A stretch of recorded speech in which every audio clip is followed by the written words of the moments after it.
Have you ever faced a moment of just profound public humiliation? I mean, the kind where you are completely exposed in front of your worst critics. Well, let's dive into this explainer today because we're going to analyze exactly how different archetypes react to that specific kind of high-stakes crisis. We're looking at a truly fascinating piece of source material that captures the immediate aftermath of a deeply humiliating event for a group of legendary, powerful brothers, the sons of Pandu. Imagine this: they have just been saved from total, absolute ruin. But they weren't saved by their own unmatched martial prowess. No, they were saved by their wife. So how does a warrior process that? How do wildly different personalities handle the absolute destruction of their ego? We're going to explore the radically different responses of three brothers. We'll see explosive rage, stoic restraint, and ultimately, a masterclass in diplomatic pacification. Picture the scene. The inciting incident is perfectly captured right here by Karna, a bitter rival who is actively, publicly mocking these brothers right in the middle of the assembled court. Notice how he twists the knife. He points out that the sons of Pandu, alongside their rivals, were absolutely buzzing with wrath, and yet they were completely helpless. He highlights that never before had a woman noted for her beauty performed such an incredible act of salvation.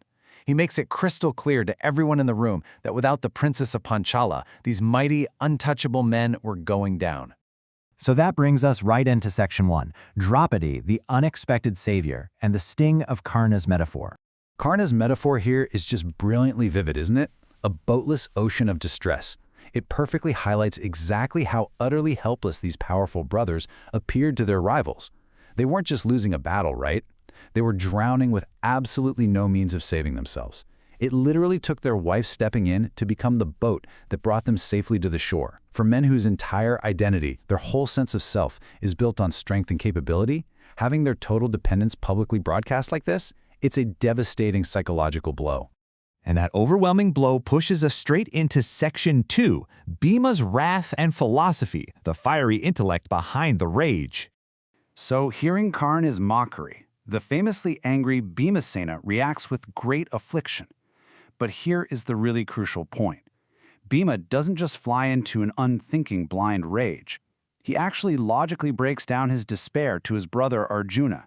He relies on the ancient teachings of the sage Devala, which state that three lights reside in every single person: offspring, acts, and learning. From these three things, creation itself has sprung. And when life finally goes extinct and the impure body is cast off by relatives, it's these three lights that actually remain of service to a person. So he's anchoring his massive anger in some incredibly deep existential philosophy. Which leads to this agonizing thought for Bhima. Because they allowed this massive insult to their wife to happen, Bhima actually believes the very light inside of them has been permanently dimmed. He turns to Arjuna and asks this genuinely heartbreaking question: how can a son born from this insulted wife serve us? His rage isn't just about pride, it's fundamentally tied to this terrifying belief that their legacy, their acts, and their entire future have been permanently corrupted by the humiliation they just endured. So, translating all that philosophical despair into real-world action, Bhima proposes some incredibly drastic, immediate steps. He turns to the king and basically says, what need is there for words or commands at this point? He is ready to slay all the assembled foes right then and there without a second's delay. He wants to destroy them by the roots outside the palace. His ultimate uncompromising goal: absolute political dominance. He wants to wipe the slate entirely clean of their enemies so that King Yudhishthira can rule the whole earth without a single rival. You can practically see the physical manifestation of his rage building up here.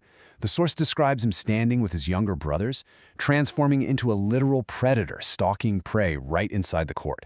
By casting angry glances around like a lion in the midst of a herd of inferior animals, he is mentally downgrading these men who just mocked him back into weak, insignificant prey. It is a wildly intense physical response to psychological trauma. And to truly grasp how terrifying Bhima looked in this moment, we have to look at this comparison. The text states, his face became terrible to behold because of his deeply furrowed brows. And those brows, they are specifically compared to those of Yama himself at the exact time of universal destruction. Think about that. He doesn't just look mad, he looks like the literal embodiment of world-ending death. The source material uses this highly cinematic, beautifully visceral metaphor to show a man literally burning from the inside out with righteous fury. Bhima, who is also known as the mighty-armed Vrikodara, begins to physically burn. Smoke, sparks, and actual flames are said to issue from his ears and other senses. It perfectly captures a rage so absolute, so all-consuming, that it simply cannot be contained within a human vessel anymore. Okay, let's pivot to the complete opposite end of the spectrum with Section 3, Arjuna's stoic restraint and the power of ignoring the inferior. I love the stark central tension captured here, especially since it's playing out right within the same family. On one side, we've got Bhima's fiery desire for absolute, immediate destruction to cleanse their honor. But on the other side, we have Arjuna, described as a hero of white deeds, who steps in with appealing looks to try and pacify his burning elder brother. Arjuna operates on an entirely different philosophical plane when it comes to dealing with enemies and handling humiliation. Arjuna completely redefined strength for us here. He doesn't see it as physical retaliation, but as supreme emotional detachment. He tells Bhima that superior persons never complain or prate about the harsh words that inferior men might utter. He demands an incredible, almost impossible level of discipline, telling his brother that people who have truly earned respect shouldn't even remember the acts of hostility done by enemies, even if they have the full power to strike back and retaliate. Instead, they must do the hardest thing imaginable in that moment: treasure up only their good deeds. That is an unbelievably difficult standard of discipline for anyone to live by, let alone a seasoned warrior. But of course, philosophical words alone aren't quite enough to quench Bhima's fire, which brings us to a very necessary climax in Section 4, Yudhishthira's call for peace, restoring order to the court. The absolutely crucial point here is the physical, authoritative intervention of King Yudhishthira. Where Arjuna tried appealing looks and philosophy, King Yudhishthira physically embraces the mighty hero with his arms, directly forbidding him from acting out. He delivers this beautifully simple, undeniable command: be not so. Stay in silence and peace. It's the ultimate de-escalation, yanking the world-ending rage of Bhima right back down into the immediate, grounded reality of their political situation. And just like that, order is suddenly restored as the explosive tension is capped off by total diplomatic submission. Yudhishthira actually succeeds in pacifying the mighty-armed Bhima, whose eyes are still literally red in wrath. But instead of riding that wave of physical intimidation, the king immediately pivots. He walks right up to his uncle Dhritarashtra with his hands joined in entreaty. He actively chooses the path of peace and submission over the path of universal destruction his brother was just threatening. As we wrap up this explainer, I want to leave you with a provocative thought.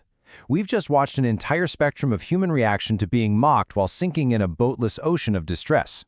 We saw the intellectual breakdown of a legend, the truly terrifying physical manifestation of wrath, the profound, almost unbelievable detachment of a superior person, and finally, the diplomatic humility of a king.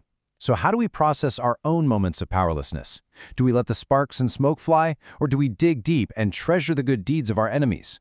It's a heavy question, and it's one that has clearly resonated through the centuries. Thanks so much for diving into this fascinating text with me today.